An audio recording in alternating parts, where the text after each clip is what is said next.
जिन चीजों को लोग अनुपयोगी समझकर फेंक देते हैं, उन्हीं चीजों से जोधपुर की केवल कोठारी और उनकी टीम रिसाइकल कर रोजाना कई लोगों की मदद कर रहे हैं। तो चलिए आपको मिलाते हैं केवल कोठारी से और बताते हैं आखिर किस तरह से वे अभियान को आगे बढ़ा रहे हैं। जूते, चप्पल, कपड़े, रस्सियां, यहाँ तक कि बांस की लकड़ी के टुकड़े, कागज के गत्ते, पुरानी टीवी, रेडियो और न जाने कितनी ऐसी चीज है जिन्हें अक्सर हम काम में लेने के बाद अनुपयोगी समझकर बाहर फेंक देते हैं, लेकिन उन्हीं चीजों को फिर से रिसाइकल कर रोजाना जरूरतमंद लोगों तक पहुंचा रहे हैं। जोधपुर के केवल कोठारी इन अनुपयोगी चीजों को इकट्ठा करने के लिए वे स्वयं उनकी टीम ने शहर में 4 जगह सेंटर बना रखे हैं, जहां लोग उन्हें अनुपयोगी चीजें देते हैं। उसके बाद केवल कोठारी इन चीजों को फिर से उपयोग करने और फिर से रिसाइकल करने के लिए अपनी टीम को देते हैं। कपड़े के छोटे छोटे टुकड़ों को जोड़कर रस्सी बनाई जाती है, जो गौशाला में गाय बांधने के काम आ जाती है।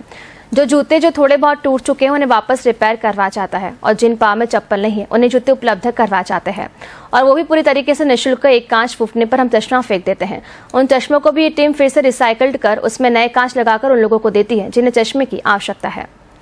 केवल कोठारी बताते हैं कि ये काम करने की प्रेरणा उनकी मां ने उन्हें दी। पहले वो अकेले ही इस काम में जुटे थे और फिर देखते ही देखते आज 120 से अधिक लोगों की टीम उनके साथ रोजाना इस काम में जुट जाती है। वो बताते हैं कि इस धरती में कोई भी चीज कचरा नहीं है, उसे देखने का तरीका और नजरिया ही गलत होता है। हर चीज को वापस उपयोग में लाकर जरूरतमंदों तक पहुंचाने का उन्होंने लक्ष्य रखा है और इस पर वे चल रहे हैं। केवल कोठारी कहते हैं कि यदि स्कूली बच्चों तक ये मैसेज पहुंच जाए तो कोई भी चीज कचरा नहीं होती, और इन सभी अनुपयोगी चीजों को फिर से उपयोगी बनाना सीख जाए तो इस धरती पर कोई भी चीज कचरा नहीं होगी और फिर से काम लिया जा सकेगा। बहरहाल केवल कोठारी और उनकी टीम कचरा बनाना बंद करना सीखे अभियान को अपने स्तर पर चला रही है। आवश्यकता है सरकार को एक पहल करने की, जो कचरे को रिसाइकल करने के लिए लोगों को प्रशिक्षित करे और हजारों लोगों को रोजगार उपलब्ध करवाए।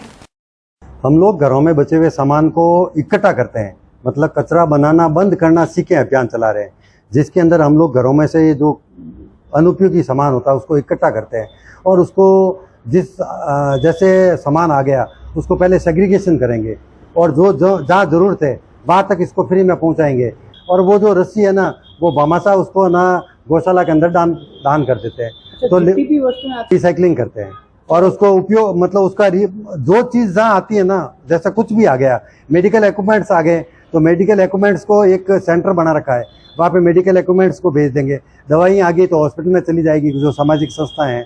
कपड़े आ गए तो कच्ची बस्तियों में चले जाएंगे। बुक्स आ गई तो कच्ची बस्ती में चली जाएगी। और जैसे कंप्यूटर आ गया, कल एक कंप्यूटर और लैपटॉप और वो सब सामान आ रहा है, तो जो संस्थाएं जो काम कर रही है उनसे हम लोग उन लोगों को हम फ़ोन करके कह देते हैं कि भाई आपको यदि कंप्यूटर चाहिए तो हमारे पास में आया हुआ है, तो उनको हम पहुँचा देते हैं। जैसे चश्मे आ गए तो चश्मे आई हॉस्पिटल के अंदर चले जाएंगे। जहाँ जो निजी है उनको कम से कम फ्रेम तो काम आ जाएगी, उसका चश्मा काम नहीं आएगा तो फ्रेम तो काम आ जाएगी। दवाइयाँ आ गई तो दवाई का जो सेग्रीगेशन होता है गवर्नमेंट गाइडलाइन के अनुसार है ना, जो एक्सपायरी होती है वो तो गवर्नमेंट गाइडलाइन के अनुसार चली जाती है और जो प्रैक्टिकल होती है वो काम आ जाती है।